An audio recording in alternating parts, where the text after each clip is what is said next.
സംസ്ഥാനത്ത് തന്നെ പുഷ്പ കർഷകരുടെ പേരിൽ രജിസ്റ്റേർഡ് ചെയ്യപ്പെടുന്ന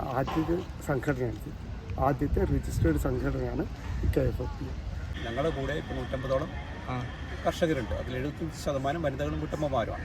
അപ്പോൾ അവരെ പ്രൊമോട്ട് ചെയ്യുക, അവരെ പ്രോത്സാഹിപ്പിക്കുക, അവരുടെ ചെടികൾക്ക് മാർക്കറ്റിംഗ് കണ്ടെത്തുക, അതാണ് നമ്മൾ പ്രധാന ലക്ഷ്യം.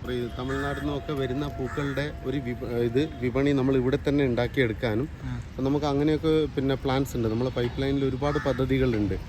പിന്നെ നമ്മുടെ സ്വന്തമായിട്ടുള്ള അതായത് തരിശു ഭൂമി കൃഷി ആയിട്ട് ബന്ധപ്പെട്ടിട്ട് സർക്കാർ പദ്ധതികളുണ്ട്. 10-20 ഏക്കർ എടുത്തിട്ട് തരിശു ഭൂമി എടുത്തിട്ട് സ്വന്തമായ പൂക്കൃഷി ചെയ്യേണ്ട ഇത്, പിന്നെ മറ്റ് മൂല്യവർദ്ധിത പ്രൊഡക്ട്സിൻ്റെ മാനുഫാക്ചറിങ്ങിന് ഇപ്പോൾ ഞങ്ങൾ ധാരാളം കല്യാണങ്ങൾക്കും അതുപോലെ റിസപ്ഷനുകൾ ഞങ്ങൾ ഏറ്റെടുത്ത് നടത്തിയിട്ടുണ്ട്. തീർച്ചയായിട്ടും ഇതൊരു വലിയ സംരംഭമാണ്. ഇതിൽ നിന്ന് ഞങ്ങൾ പുഷ്പ കൃഷിയിലുമാണ്, പുഷ്പങ്ങളാണ് ഉണ്ടാക്കാൻ പോകുന്നത്, ചെടികളുടെ വിൽപ്പനയാണ്.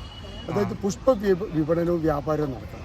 ഈ പുഷ്പങ്ങളിൽ കൊണ്ട് കല്യാണത്തിനൊക്കെ നിങ്ങൾ അറേഞ്ച്മെൻ്റ് ഉണ്ട്, ഫ്ലവർ അറേഞ്ച്മെൻറ്റ്. അത് കല്യാണത്തിനായാലും ബർത്ത്ഡേക്കായാലും മറ്റ് ആവശ്യങ്ങൾക്കുള്ള അറേഞ്ച്മെൻറ്റ്. അധികം വൈകാതെ തന്നെ നമുക്ക് ആവശ്യമായ മുഴുവൻ ചെടികളും നമ്മൾ ഇവിടുന്ന് ഉൽപ്പാദിപ്പിക്കണം. അതിന് 2500ഓളം ഓർക്കിഡുകളുള്ള അത് പൂക്കൾ കലയ്ക്കാൻ വേണ്ടി മാത്രമുള്ള ഒരു വലിയ ഫാം ഞങ്ങൾക്ക് പുലിക്കുരുമ്പിൽ ഈ സംഘത്തിൽ ഇവർ സ്വന്തമായിട്ടുണ്ട്. വളരെ അടുത്ത് തന്നെ ഞങ്ങൾ തുടങ്ങുന്നുണ്ട്. അങ്ങനെ വൻതോതിൽ ചെടികൾ നട്ട് പരിപാലിക്കുക, അതിൽ നിന്ന് നല്ല തോതിൽ പൂക്കൾ വിളയിച്ചെടുക്കുക, ഈ പൂക്കളെ കൊണ്ട് വ്യാപാരം നടത്തുക. അങ്ങനെ നമ്മുടെ കേരള സമൂഹത്തിൽ ഒരു പുതിയ വ്യാപാര മേഖല നമ്മൾ കണ്ടെത്തുകയാണ്.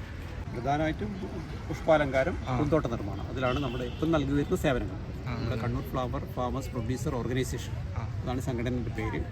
അവർ നൽകുന്ന ഏറ്റവും പ്രധാനപ്പെട്ട 2 സേവനം പുഷ്പാലങ്കാരം, പൂന്തോട്ട നിർമ്മാണം.